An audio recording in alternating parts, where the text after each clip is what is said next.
Ladies and gentlemen, may I introduce our speaker, Professor Philip Steinberg. Professor Steinberg is Professor of Political Geography and Director of IBRU Center for Borders Research. Before arriving to work at Durham in 2013, he was at Florida State University, Coleman Center for Scholars and Writers at New York Public Library, and the University of California, and then at Royal Holloway immediately before his move to the Northeast. As you'll have read when you booked onto this talk, IBRU, the Center for Borders Research, is the world's leading research center on international boundary making and dispute resolution. Philip's research often focuses on the ocean and in particular the Arctic maritime region. Professor Steinberg will provide an introduction to the work of IBRU and also share news of the impact of two gifts gratefully received by the center in recent years. So without further delay, Louise will stop sharing her screen and Philip will start sharing his. And could I hand over to you, Philip, for the session? Great, thank you. Just seeing that photograph on the slide at the beginning made me remember when we could get haircuts, so that was exciting. Okay, well, welcome everybody, and glad to have you joining, and I hope the screen sharing is working fine now. Is it, Lise? Yes. Great.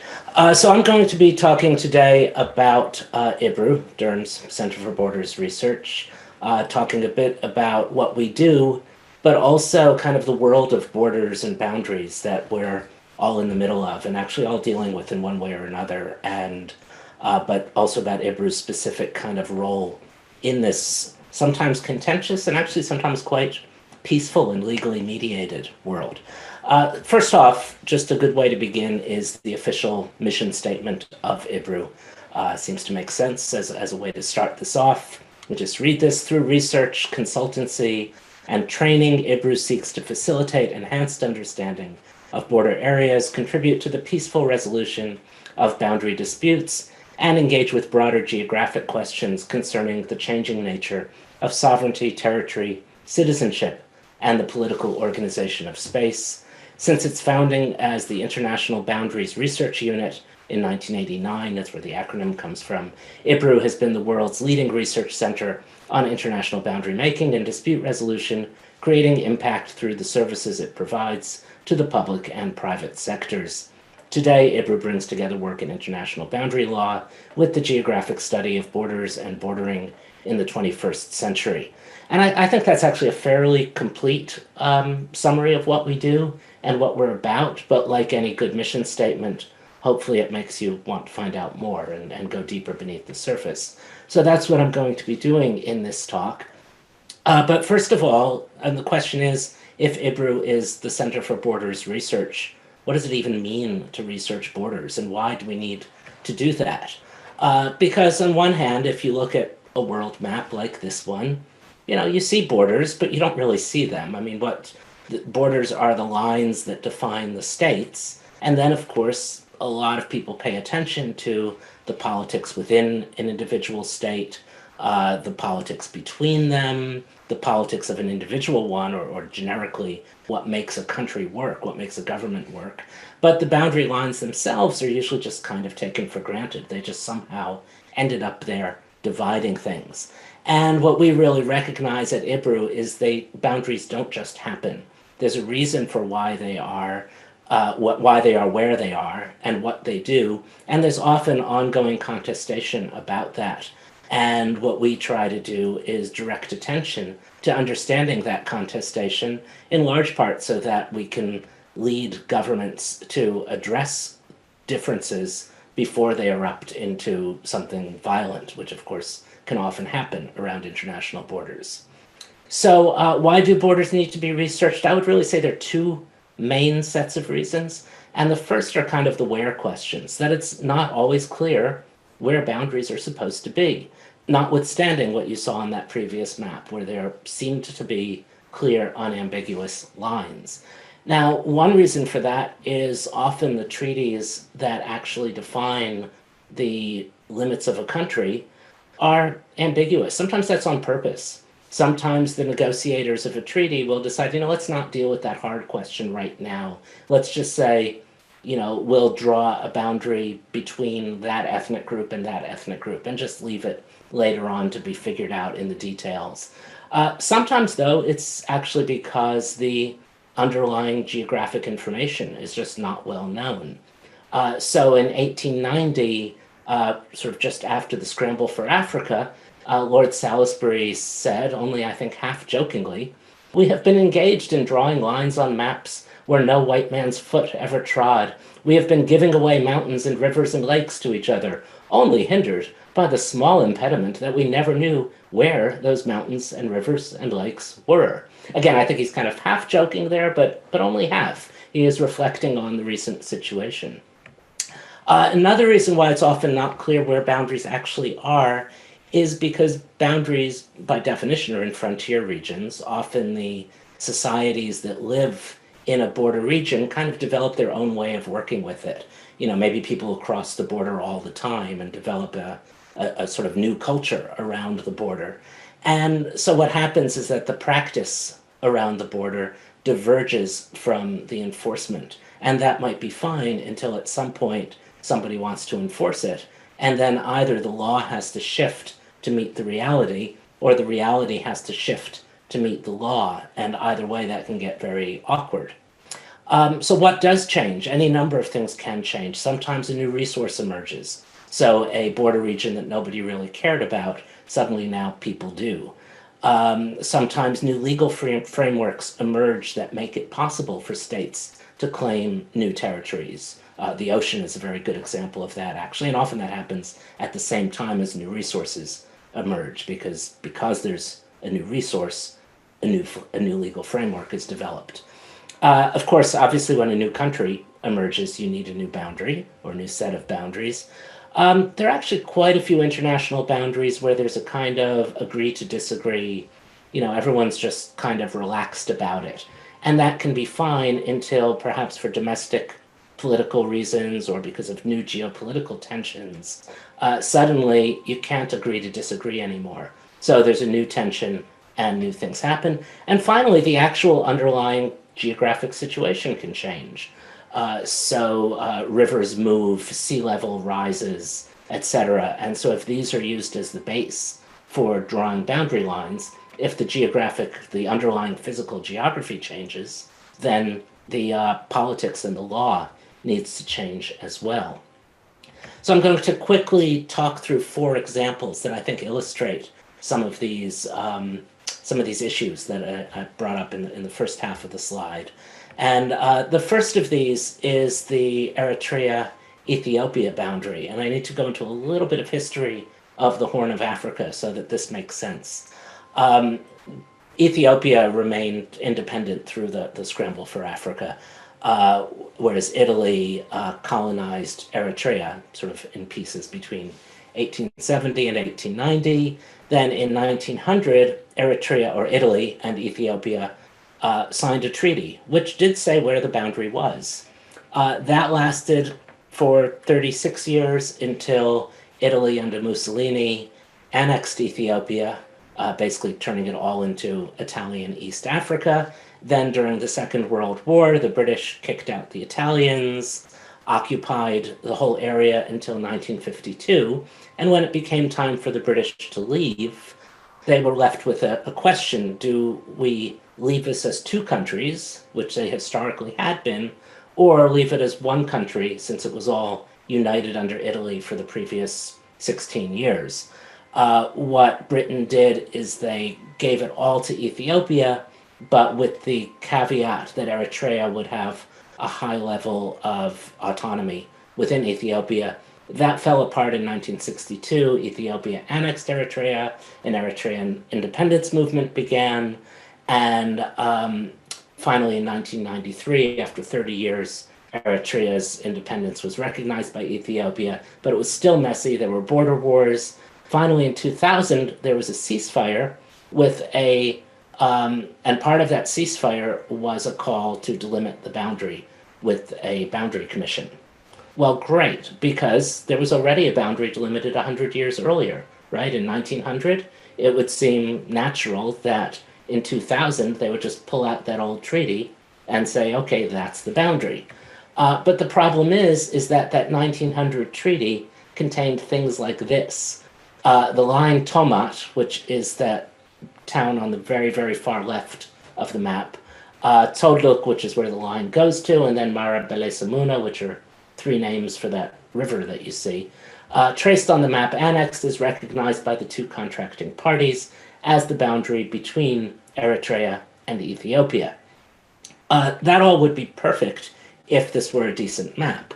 However, it's not. It's clearly hand-drawn. There are no latitude, longitude coordinates.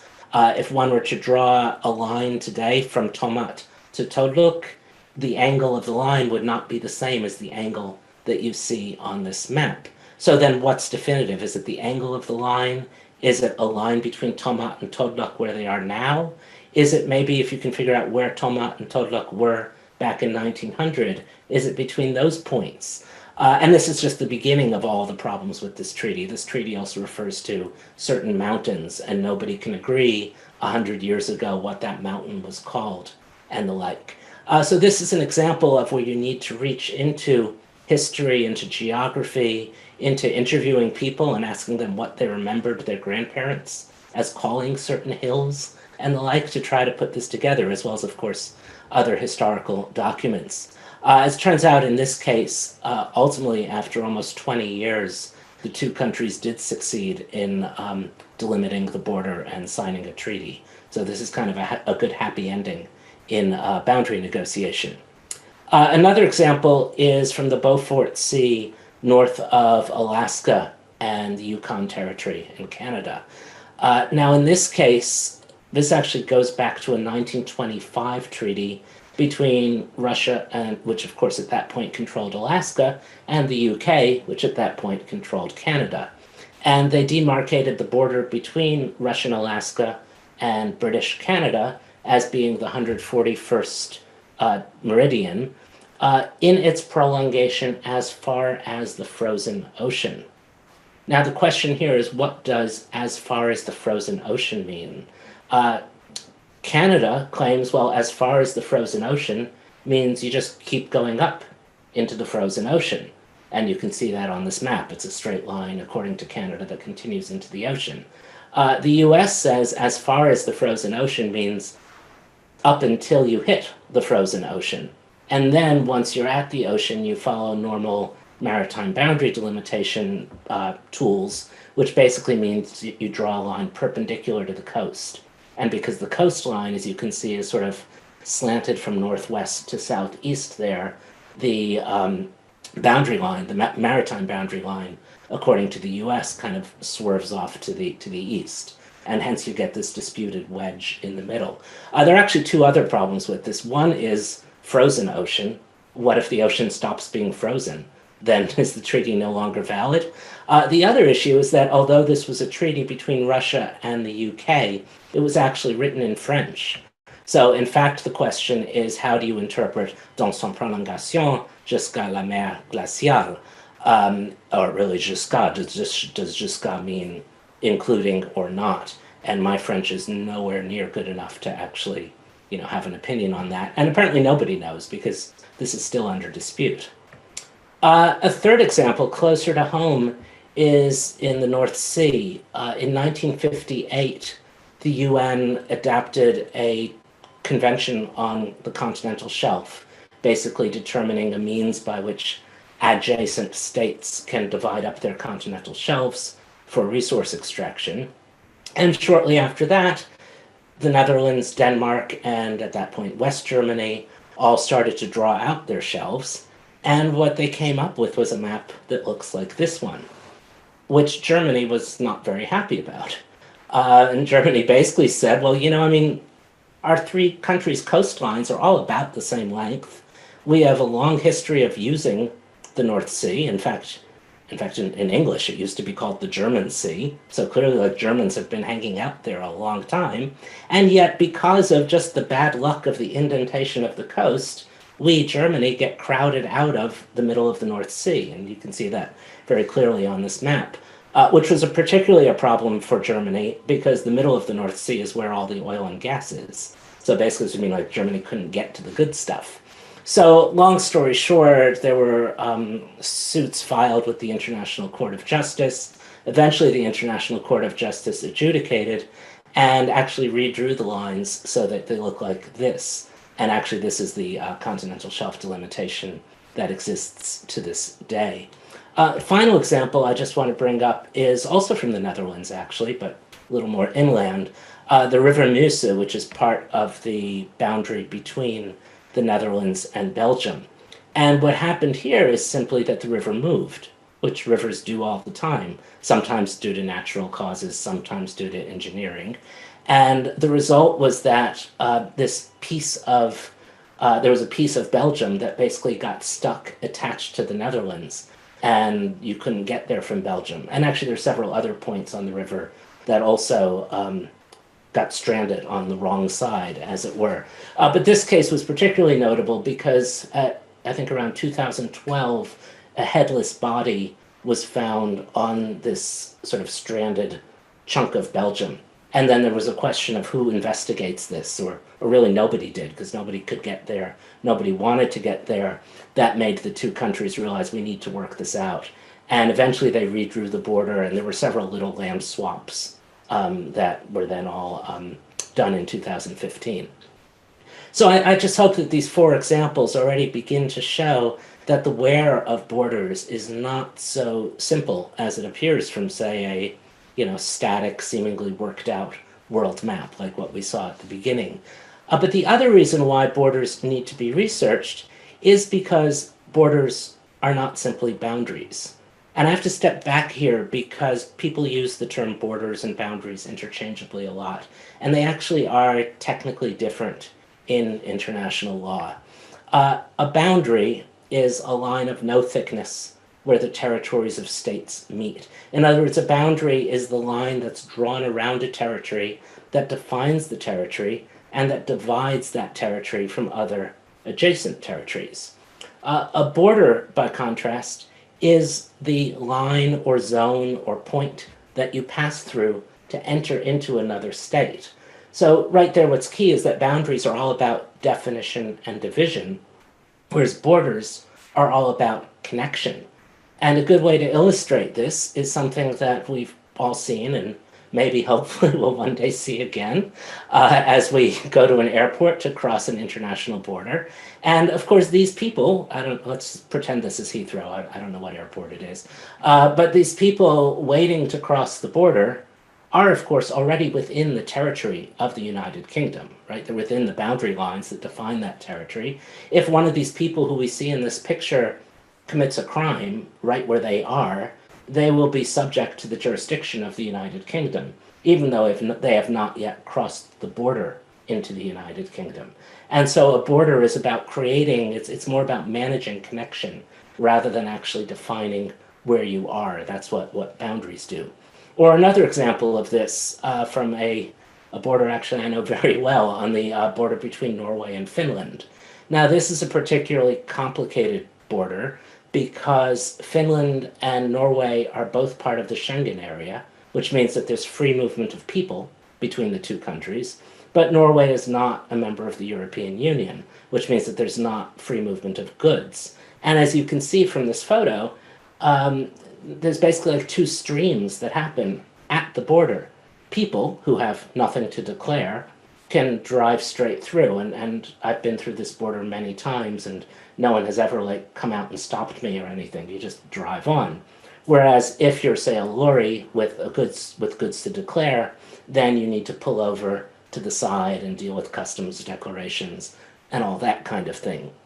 Of course, this is one of the models that's often discussed when people talk about the border between the United Kingdom and the Republic of Ireland post-Brexit, but I'm not going to get into that because that'll just get me into trouble, so I'm going to stay away from all Brexit discussion.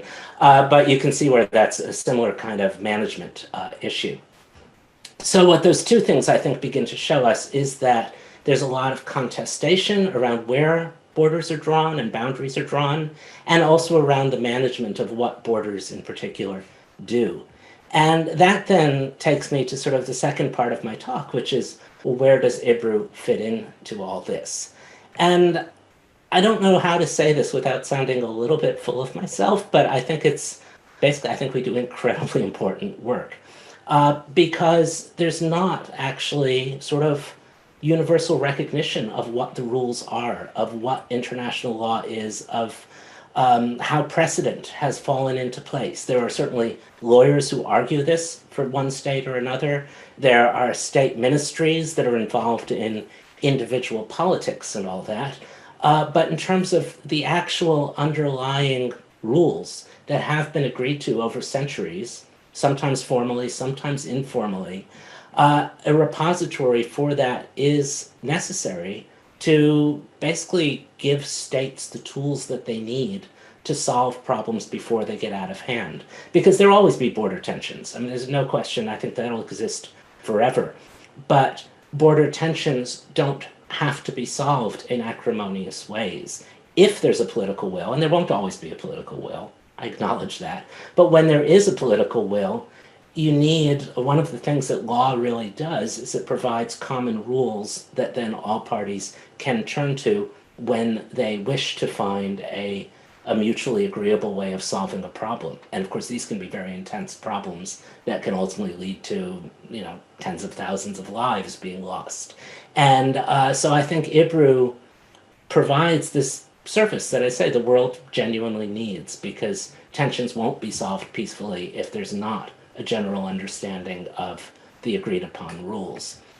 IBRU is, I think, particularly, and Durham more generally, is, I think, particularly well placed to enter these issues, in part because of our strengths in international law and geography, in particular, actually, with expertise in ocean issues. A lot of contemporary boundary conflicts are maritime, simply because this is an area that nobody really cared about the lines until 20, 30 years ago in most cases. We also have additional expertise in history, international politics. You can probably see from the examples I gave that in trying to solve a boundary conflict, you need to turn to all these different areas, everything from very technical mapping type things to cultural meanings of place. You need to put those all together. And finally, I think IBRU's, a unique advantage that IBRU has is that we're university-based.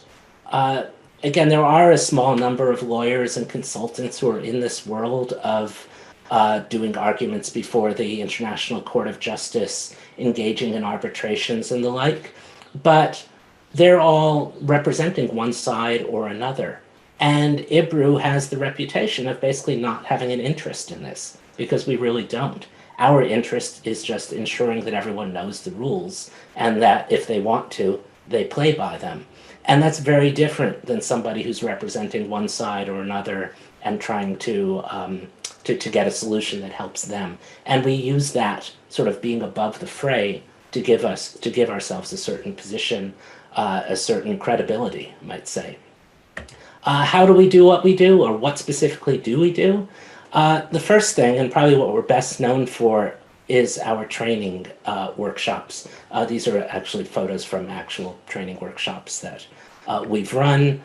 These tend to be 3 days. They're led by practitioners, typically on one specialized topic or another, like, say, maritime boundary delimitation, or use of archival material in recovering old boundaries or the like.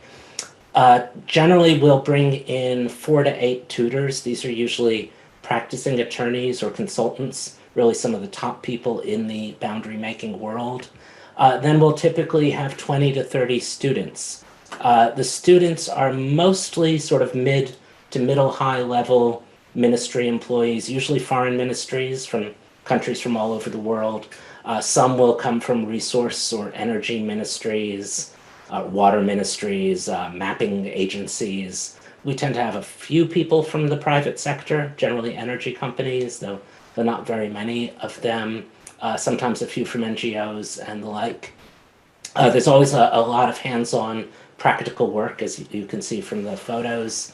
And we've run about 3 of these every year since 1996. So overall, we've offered over 60 workshops to over 1,600 participants from over 120 countries. Occasionally we get ambassadors actually attending these as well. So we get people from all walks of life, from sort of middle to upper government echelons mostly.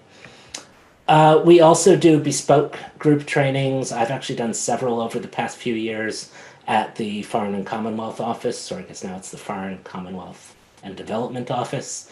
In fact, we were supposed to be doing one right now that had to be postponed due to COVID.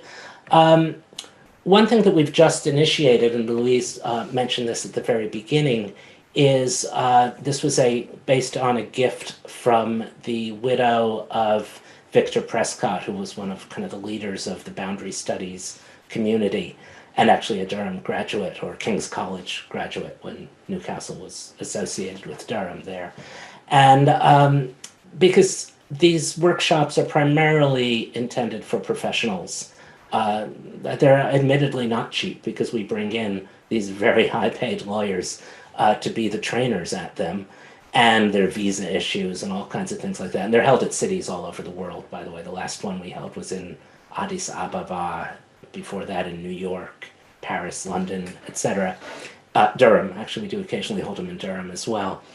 And so we've instituted this scholarship scheme to allow PhD students to attend them as well. Because although the workshops are intended for practicing professionals, we know that there's always new generations of practicing professionals coming up. And if we can help out graduate students in their training, especially graduate students from the Global South, that's a really important way of continuing our mission and our impact ongoing.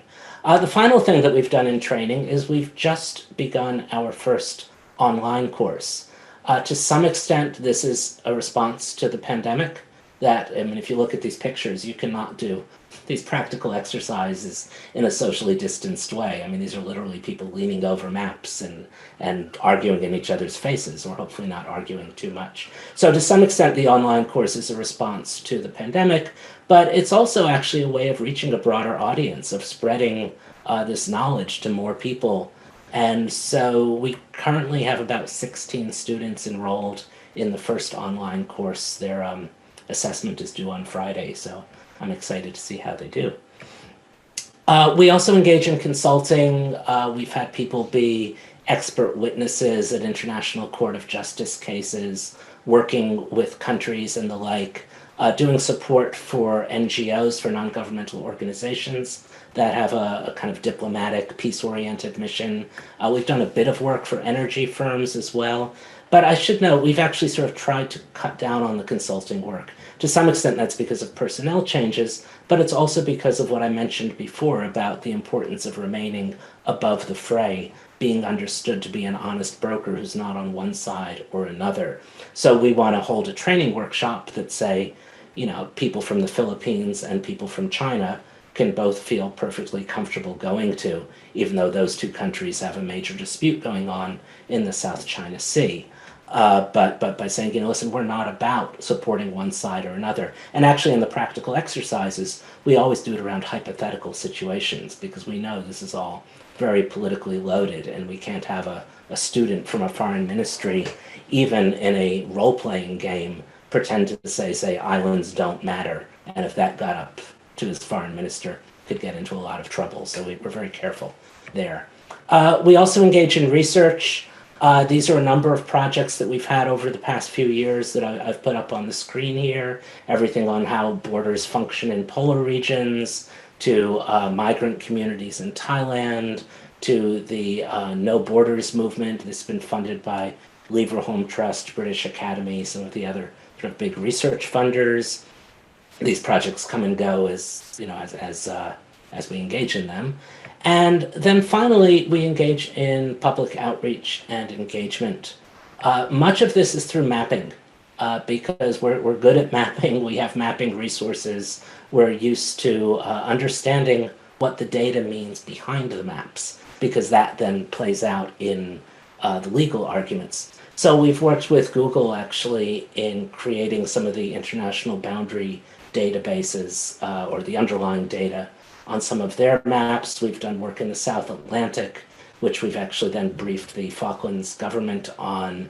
And what we're probably best known for in terms of mapping is this composite map of basically the politics of the Arctic and of potential Arctic continental shelf claims. You'll rarely see a map of Arctic politics in the media that won't have an IBRU credit at the bottom of it, even if they've redrawn some of the data because we've really produced the definitive work there. Tied to that, we do media work. I probably do at least one media interview a week, I would say, most often about Arctic things, but really about any kind of border issue that's not being well understood. And to be honest, I'd say most of my message is things aren't as scary as they look, because there are underlying laws and processes, and often there's a lot of saber rattling done for domestic audiences. But then when the lawyers and consultants actually get into the room, they have a body of knowledge to work it out, to use to work things out. And again, part of what we do is we make sure that they know that body of knowledge. And then finally, in the past few years, we've given out the Raymond Malefsky Award. Ray Malefsky was an employee of the US State Department's Office of the Geographer, who was a strong supporter of IBRU. He actually tutored at several IBRU workshops. And in his will, he endowed an award to be given to an individual or organization who had created awareness of border issues and helped to sort of create the foundation for solving boundary conflicts through peaceful means. So our first Malefsky Award in 2018 went to the Border Network for Human Rights, which is an El Paso, Texas-based group that seeks understanding and sort of friendly relations across the in the El Paso Juarez border between Texas and Mexico. Our second award in 2019 went to Akihiro Iwashita, who's a Japanese academic who's mostly done work on Russian-Chinese boundaries. And his thing in particular is really about empowering the residents of border regions to help work out lasting solutions. And what he's found is typically borders work better when the people who live around the borders are consulted in redrawing them, which one might think is natural, but actually doesn't often happen. And then the most recent award went out to the Cameroon-Nigeria Mixed Commission, which is sponsored by the United Nations Office on West Africa and the Sahel. And they have, for about 20 years, been involved in delimiting the border between Cameroon and Nigeria, a very, very difficult border. And I want to end with that because I think it's actually quite fitting that these three awards, this wasn't by design, but the three awards went to three very different kinds of awardees. One is a kind of grassroots border civil rights, human rights issue. One is an academic trying to develop new ways for understanding border conflicts and getting beyond them.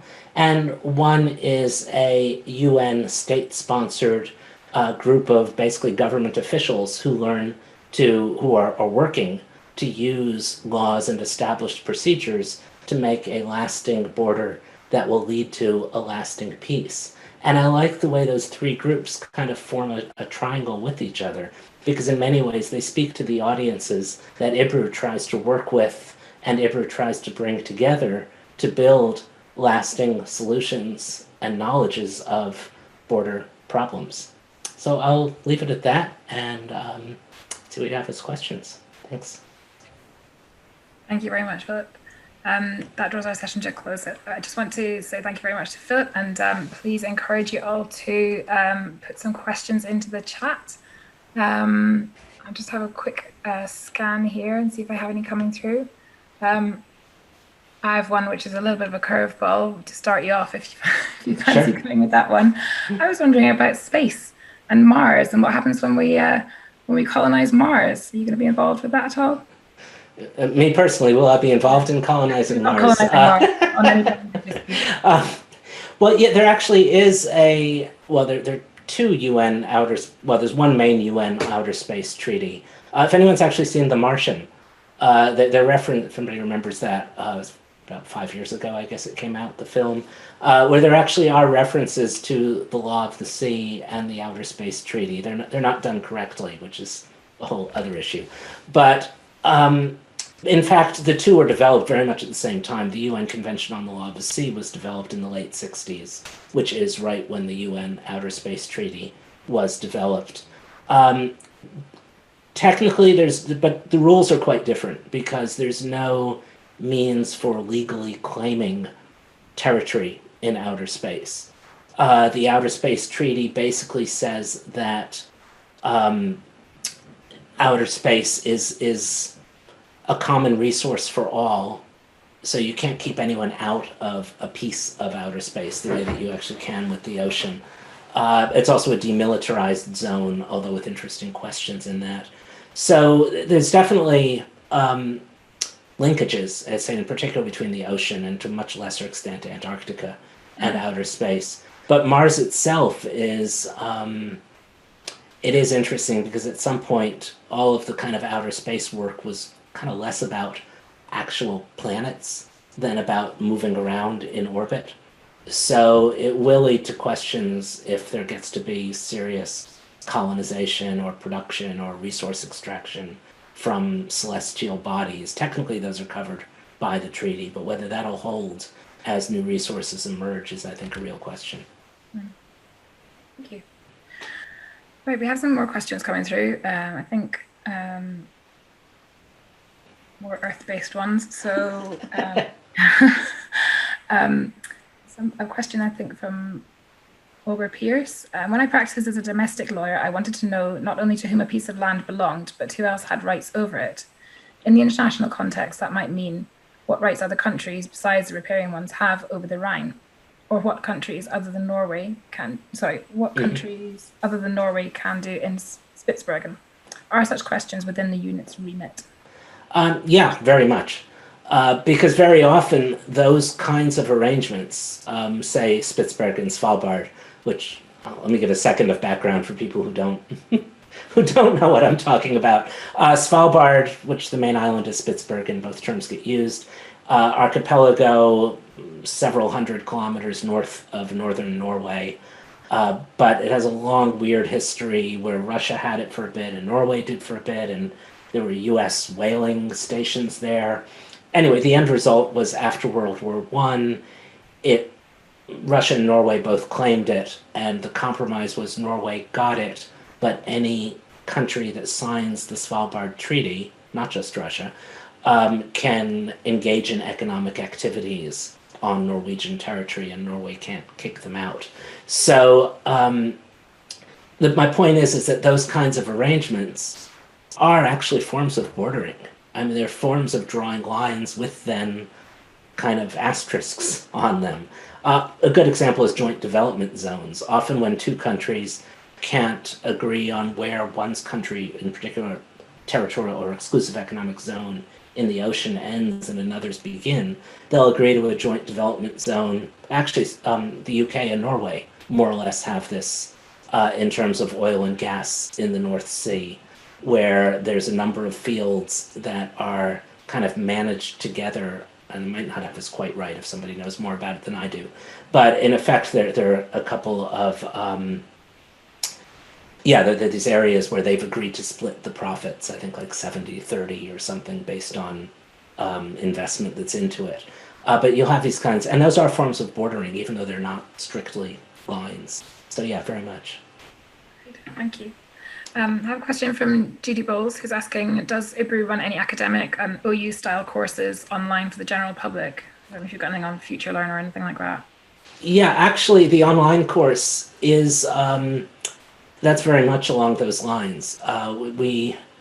This was actually an issue that we came up with in creating the online course. Do we want to market this to sort of the same professionals who come to the intensive workshops, or do we want to devise this for more of general public? And I mean, to be honest, we've tried to do both. I hope we've hit it right. As I said, we've just begun this, so I'm looking forward to getting the feedback.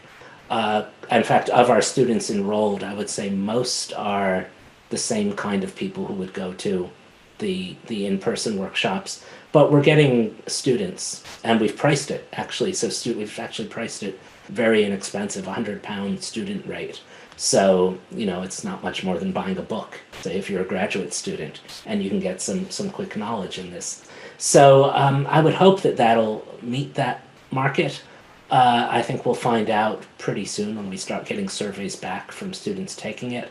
We may end up then doing more online courses, in particular for the sort of student or continuing education, less professional oriented market. I think we'd really like to do that.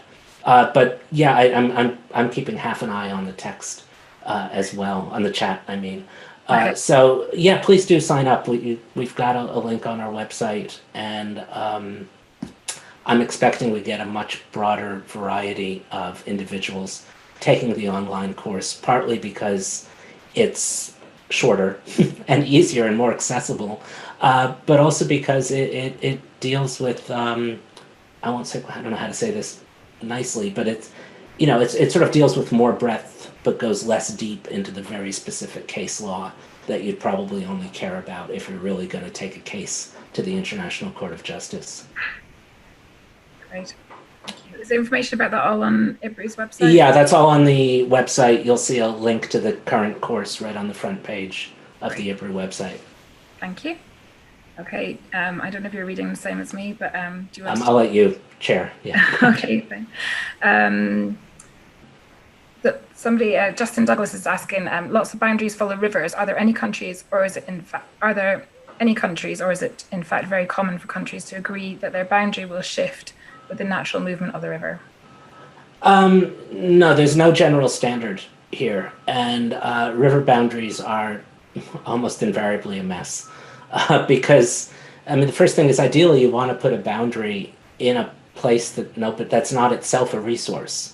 You know, if the boundary itself becomes a resource, then it's like a recipe for trouble because everyone's going to want to just move a little bit more so they can claim a little bit more of that resource. And of course, rivers are resources in so many ways for water, for transport, for irrigation. And then you add to that the fact that rivers move, that it's not always clear what the middle of a river is, or for that matter, the upper tributary. Sometimes a river will be defined close to the mouth, and then there'll be debates about which of the upper tributaries is actually a continuation of that river. So, but in terms of shifting the boundaries when rivers move, now I would say more often than not, that's not done. I mean, the Belgian-Netherlands case was fairly unusual. And of course, these were two countries that, you know, had relatively friendly relations, and they're both part of the EU. And so it made it relatively easy. But no, in many cases that doesn't happen, and you do end up with stranded bits of one country on the wrong side. And of course, if that area is populated, that can lead to all kinds of discord down the line. I have a question from Adrian Allen. He'd be interested to know whether IBRU is involved with the Residential Centre for Dispute Resolution. It's being established at Rose Castle near the former home of the Bishops of Carlisle, near Dalston in Cumbria. Have you heard about that? No. I'm really glad you informed me about it. I'm actually going to make a note on that, or I guess I'll just save the chat at the end. So no, I'm really glad to hear about that because, no, that's... I mean, I should note, obviously, dispute resolution is a much bigger topic than specifically boundary settlements. Can be not all disputes are border related for sure. So in that sense, we would be a small subset of that. But that's no reason not to be involved and have dialogue with them. So especially as we start looking toward different kinds of models of doing training, which we're doing anyway, thanks to coronavirus. But I would hope that's something that we keep doing because we sort of got good at what we were doing and maybe became a bit complacent. And it's nice to have, you know, although I wish, of course, we had been prompted in a different way, it's nice to have these things changing us. Yeah. Sure. I guess Carlisle area might be a bit more accessible than other places in the world anyway. So maybe that's easier to get to than Addis Ababa these days, for instance. Yeah. Further away from home, we have a message here from Adam saying, I'm dialing in from the British Embassy in Azerbaijan, where we're currently engaged in contentious and difficult issue around the Nagorno-Karabakh conflict. I hope I correctly pronounced that. Interested to hear you are already linked up with the FCDO, but how would we go about exploring the applicability of IBRU's work to our efforts here? Well, here I'm not a lawyer, by the way. I should note that I just act like one. I'm a geographer. I work with lawyers a lot. But I'm going to act like a lawyer here and say, disclaimer, I'm not an expert in the situation. You, Adam, probably know a lot more about it than I do. And one thing that I hope came out of some of the examples I gave is that every case is extremely different and relies on local histories, local geographies, etc. And so in terms of the very specifics of this, I mean, I'm roughly familiar with the situation, but not at a professional level. So so I really can't give any specific advice, and I'm sorry for sounding like a lawyer there, but I don't want to get into trouble. But more to the point of how can our actually, in many ways, that's what we're doing with the FCO in London, and I know there are some people in embassies taking this online course. I don't know how it got distributed, obviously, within Foreign Office channels. But yeah, making people just, it's certainly our online course isn't going to make anyone an expert in border law overnight. It gives a general familiarity so that, say, if you're with a foreign ministry and you're involved in a conflict or a dispute or even just a site of tension, you at least have some idea of what's possible and where you might turn to for further resources. And in many ways, that's what we do. Again, we don't tend to actually advocate for one side or another. We've done some of that in the past, but we're trying to do less of that. But what we can do is, when it comes down to it, give a general understanding of what the frameworks are that have been turned to in other places, and maybe even connect you with people who do have a track record in a specific area or on a certain kind of boundary dispute and the like. So, but I don't know, maybe we should actually, Adam, communicate offline, and I can refer you to the people who we're talking to in I'm still trying to get used to calling it the FCDO, in the FCDO, and, even get you in on the course or something. Thanks very much. We'll make sure that you manage to get in contact after this one way or another. Helen Faulkner has asked a very interesting question. Are there any no man's land areas, which, in inverted commas, which are agreed to belong to nobody? Yes, well, agreed is complicated because it's never fully agreed, but one of the best examples, actually, I think if I bring up it might show up on that Horn of Africa map that I had earlier. I don't need to show it, it doesn't matter. Anyway, on the border of, I'm going to see if I can pull it up, because this is the problem with doing maps. Sometimes you really need to show things. Share, and it's not going back. I don't know if it's helpful. This is Justin speaking. I've got the map on my screen that you're thinking of, Philip. Okay, yeah, for some reason I'm sharing, but I just want to go back. There we go, we're going backwards.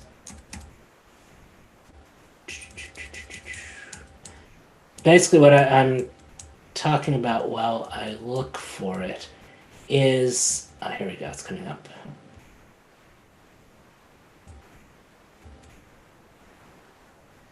Okay, it's just off the map to the north. On the border between Egypt and Sudan, because this is like my favorite example of a no man's land, there's basically there are two versions of the border, of what the border is between Egypt and Sudan.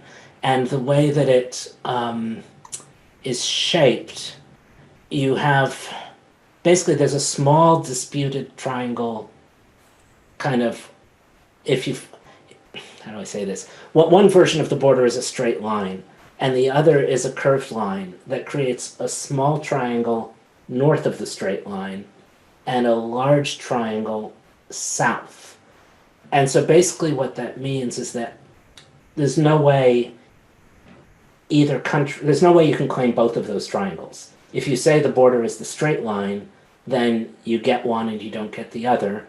And if you say the border is the curved line, you get one and you don't get the other. So of course both countries, Egypt and Sudan, argue for the line that gets them the big triangle, which means that neither of them wants the little triangle, because if they claim the little triangle, then they basically give up any claim to the big triangle, which is worth a lot more. And so in that situation, it truly is, I think Egypt kind of, they've developed some way of saying like, well, this isn't our piece of land, but we'll manage security on the border to it, thereby, kind of making sure it's not a dangerous place for Egypt, but not claiming sovereignty that could then get in the way of their claim to sovereignty to the other space. And this has gone through this whole weird thing. A few years ago, some American decided to name his daughter the princess of this area as her 13th birthday present, just because he thought it was a cool thing to do, and nobody else claimed it, so you could do it. And so it's got this whole bizarre history. So that's one example of a no man's land. There are others as well.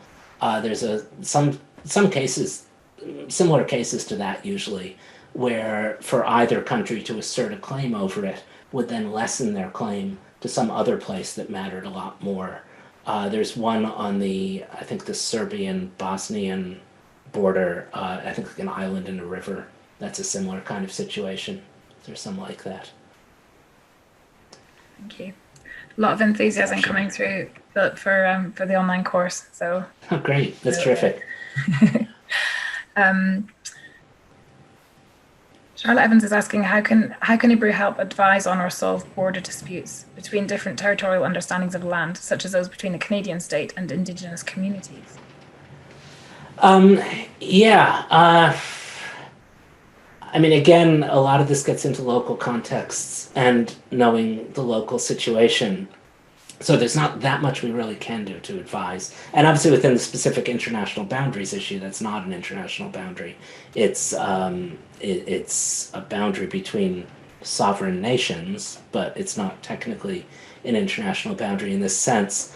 I think that's an area really where we can do more on the research side than the actual consulting side, because getting into the different understandings of land, the different bases for it, how that's already been negotiated in past treaties, because of course there's a whole history of treaty law between First Nations and Canada, just to give that example. And so to look at which is actually where a lot of my own personal work is in the Arctic, is looking at that kind of thing. I don't think it's an area maybe where IBRU can so directly intervene, because this has to come out of Canadian and First Nations understandings of specific problems. But what we can do is actually draw in from other places. And in particular in the Indigenous context, there's a lot where different Indigenous groups can learn from solutions that have been worked out in other places.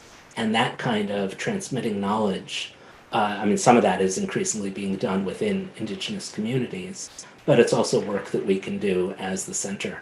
And in fact, I've been speaking a bit with one of my colleagues in geography who does work on Indigenous Canadian land rights mostly. And we've been talking about how we could develop a research project together on that. That's great. Thank you. I think that is probably all we have time for. Thanks very much, Philip. You could all perhaps turn on your video and audio for full effect and join me in a virtual round of applause for Philip Steinberg. Thank you, Philip. Okay, thank you, Freddie. I really enjoyed it.